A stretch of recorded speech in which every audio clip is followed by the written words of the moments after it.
Today is May the 4th, meaning the final 2 episodes of Maul Shadow Lord just dropped, and today I'm breaking them down. Episode 9 is titled Strange Allies, which is definitely fitting for the episode, and it starts off where we ended on the last episode, where we get to see a hollow image of Dryden Voss, who was the second in command currently at this time of Crimson Dawn, and was a main character in Solo. But while that is happening, Devon gets sort of like a forced dyad call from Maul to meet up at a certain location, so Maul can rendezvous to a point outside of the city to meet up with Dryden Voss. Of course, Maul needs Devon, but he also needs Lawson to find a way to sneak out of Janx and get to the jungle part, because Janx is actually a jungle city rather than a city planet. And while that's happening, we also get to see Maul show off taking down an ATDP. Eventually, they get to this underground system of waste in Janx, where there is basically a lake of acid in between them. So they use sort of reminiscent of the skiffs on Mustafar to at a time ride over to the other side, hacking into it with Spybot. The first group is, of course, Lawson and Riley, and this scene just makes the whole series even more sad. It'll make sense a little bit later. And then, of course, the Inquisitors catch up to them, and we get to see this really, really cool intro for the 11th brother and the first brother.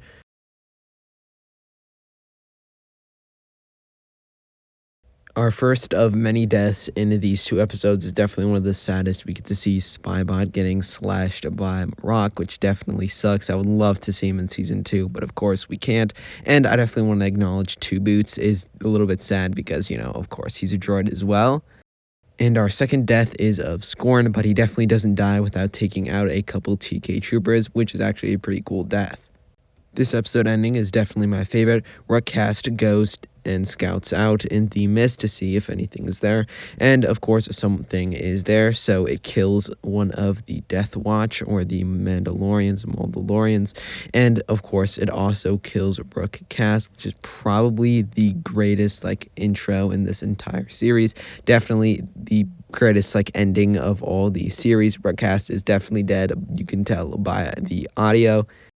But this intro definitely takes its time, but it is totally worth it. You can even hear the breathing. Once I heard the breathing, I immediately knew who it was.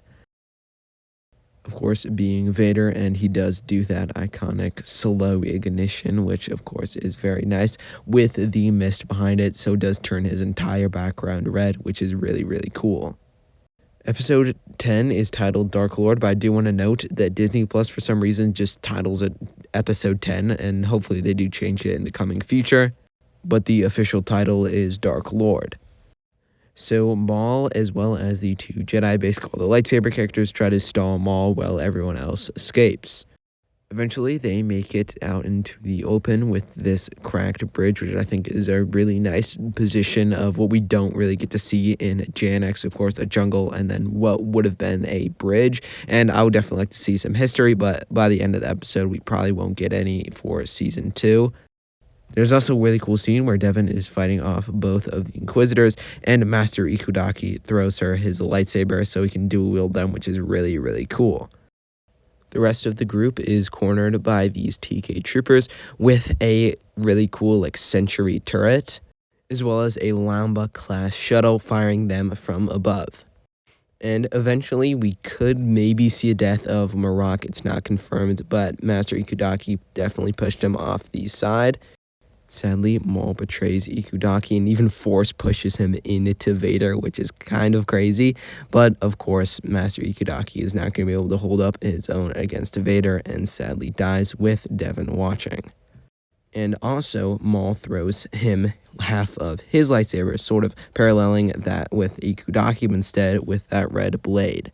And back to back, another sad death, which is probably my saddest, or at least I think is the saddest of this series, which is sadly Brander Lawson, Riley's father, which definitely sucks. I would love to see him in season 2. A bunch of these characters I would.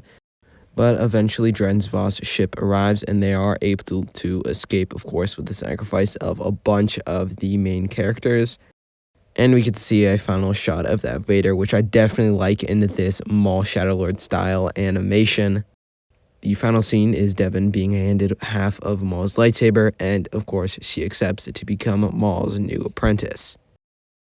But those were definitely my favorite 2 episodes of Maul Shadow Lord. I believe 5 named character deaths. Some of them weren't that big of characters, but there definitely were a lot of deaths in this final of season 1. There is going to be a season 2.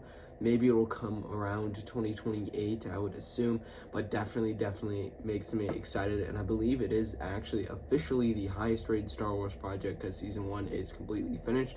I believe it still is 100% on Rotten Tomatoes, which is kind of crazy. Definitely a really good show. Recommend watching it. Hope you all enjoyed. Have an amazing rest of your day, and see you on the next one.